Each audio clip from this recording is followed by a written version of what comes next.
A spiritual good morning to one and all on Saturday, 13th August 2022, where Mummy and I are here to record our recap video for today's Bhagavad Gita study class on chapter 6. Radhe Radhe, everybody. So as you all can momentarily see on the screen, we covered chapter 6, verse 5 today in our continuing chapter 6 journey. Of course, preceding that, a few quiz questions, and then chapter 6, verse 5. Catchphrase here of mice and men. No typographical error here. It is indeed MISE, being the acronym for the four functions or the levels that the mind operates at. Mind, intellect, subconsciousness, and ego. So MISE, those are the four operating levels of the mind. Subconsciousness, we do see it in the commentary momentarily as chit. Before we get into that, let's hear a rendition of the verse. Thank you, Gagan. So, chapter 6, verse 5. Uddharet atmanatmanam natmanam avasadayet atmaiva hyatmano bandhuhu atmaiva ripuratmanaha. So, from this verse, I'm going to talk about two very important Sanskrit words. One is Uddharet. Uddharet means to elevate. And the opposite of that is Avasadayet. Avasadayet means degrade. So Krishna in this verse tells us how to control our mind, and with controlling our mind, how to elevate ourselves on the path of spirituality. Over to Gagan.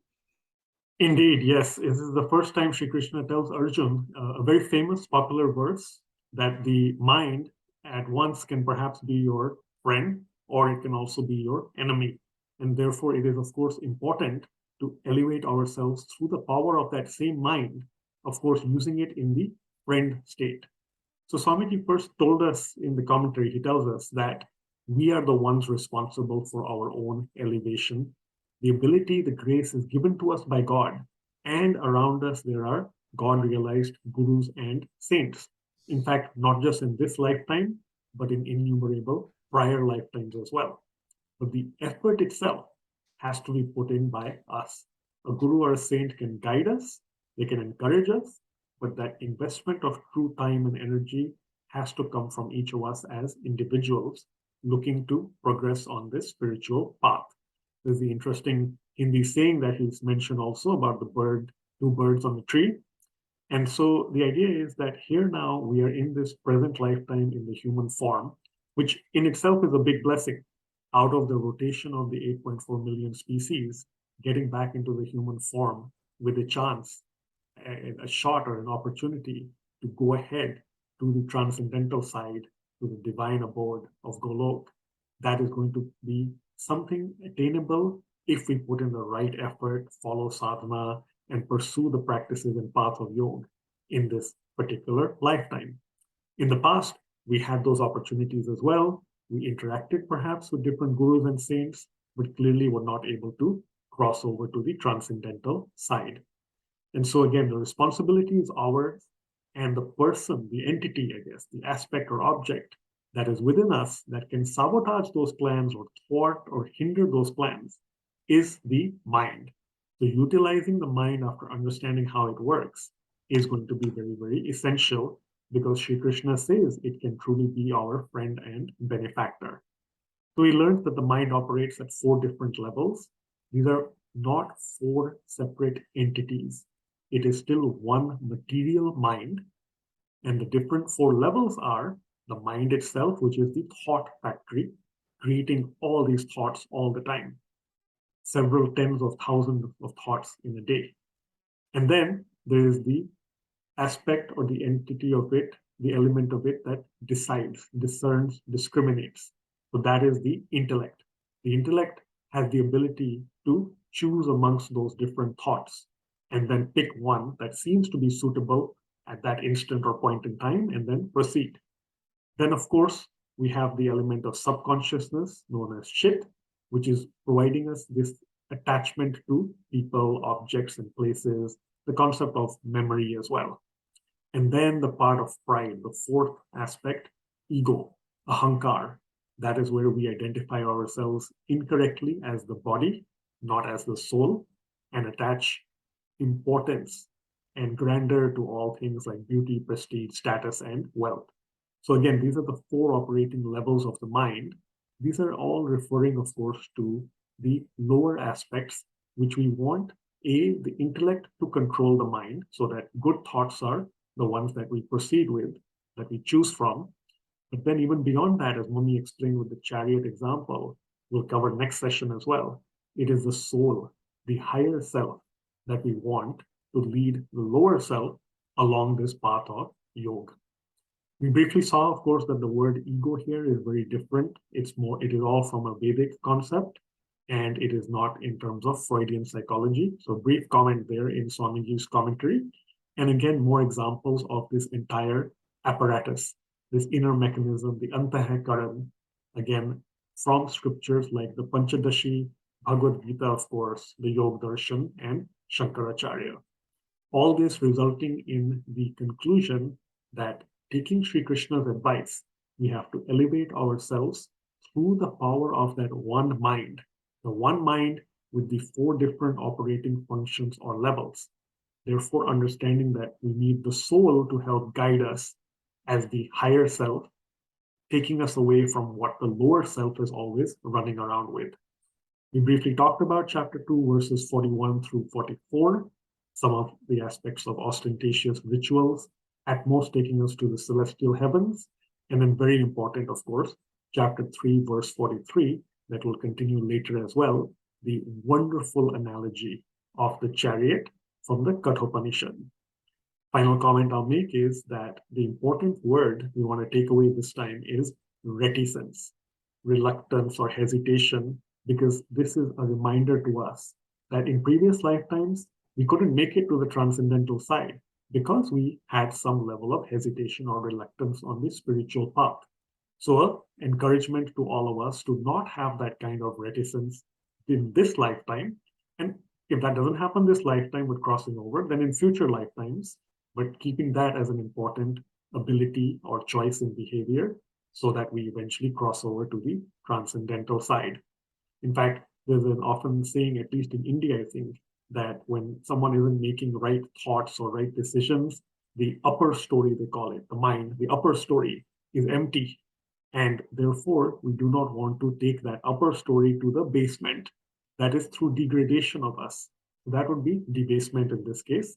But really, we want to not have reticence in our spiritual journeys. Mummy, over to you. Yeah, very good explanation, Gagan. So this verse is very, very important and very, very interesting. To me, it looks like the crux, basically, very logical crux of wisdom of Bhagavad Gita. So Krishna is saying, first of all, Krishna is saying that he has given us that internal apparatus, inner apparatus. What is that? Antahakaran. Antahakaran. Now, Antahakaran, what does it mean? That our mind, basically, that is, we are given, it's a material mind, but it functions on four different levels. Now, mind as it is basically, we all know, it's very common. Everybody talks about monkey mind.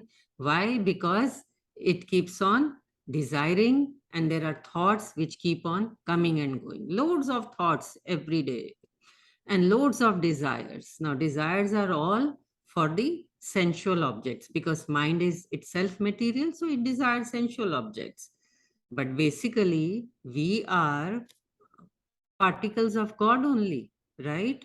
We are soul, we are not the body, which is a part of God, which is divine. So, how our soul is going to be happy or move ahead on this path of spirituality? It will be happy only when it desires for divine objects, right? So that means we have to move towards God. We have to attach our mind to God. But this mind is all the time wanting luxury and pleasure in this material world. So then what comes into action? Intellect. Intellect says, I'm Buddhi, I will tell you what to do. Now, if intellect also doesn't know, doesn't have good wisdom in its bank, then what is it going to tell us? It won't be able to discern the right thing, what is right, what is wrong, right?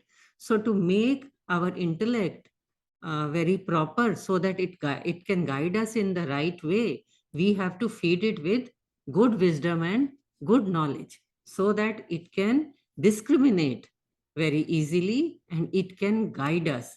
It can guide this mind on the right path. And then we have chit. Chit means subconscious, and subconscious has impressions from previous birth, and there are attachments which are happening in this birth.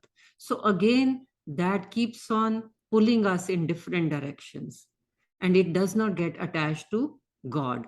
And then there is ego. Ego is that ahankar, man, buddhi, chit, ahankar, that I did this, I am this, I this, my prestige, my beauty, my wealth.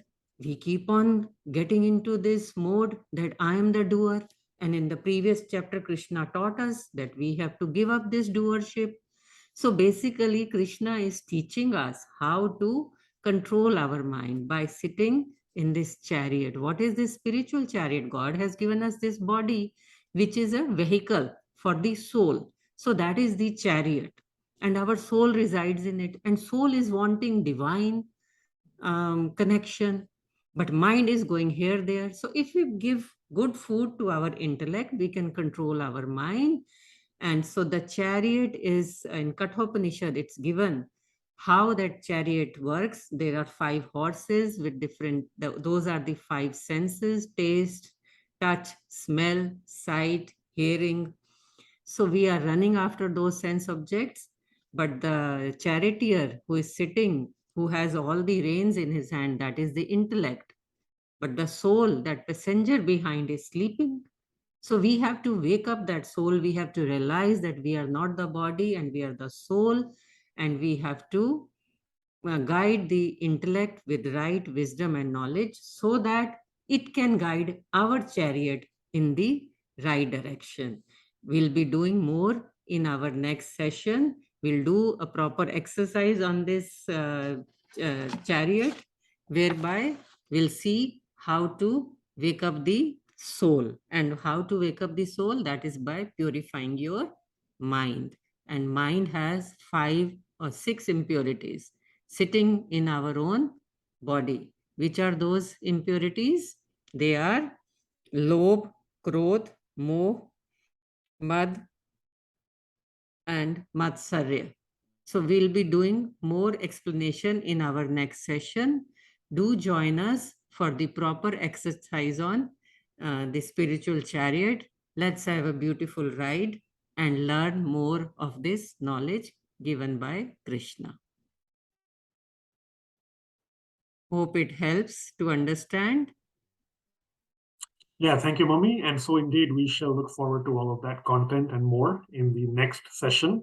That's going to be in 2 weeks from the time of this video. So that's going to be, in fact, on Saturday, 27th August, 2022. Next week will be Janmashtami celebrations. Hope everybody takes part in those in the upcoming days. Lots happening at the Radha Krishna Temple of Dallas in Allen, as well as online. And of course, August 15th coming up, Independence Day for India. People hopefully looking forward to that. 18th and 19th, Thursday and Friday in the coming week, of course, the grand Janmashtami celebrations, ushering in the arrival of the Supreme Lord, Baby Krishna, at midnight on Friday, 19th August, 2022, and leading into the weekend. Again, we shall see you in the next session 2 weeks from now. Till then, happy spiritual journeys. Thank you, and Radhe Radhe. Radhe Radhe, and happy Janmashtami to everybody. Since we will not be having our session on 20th because of late midnight celebrations of Janmashtami at our Radha Krishna temple, loads of celebrations are going on. We will see you the week after. Thank you very much. Radhe Radhe.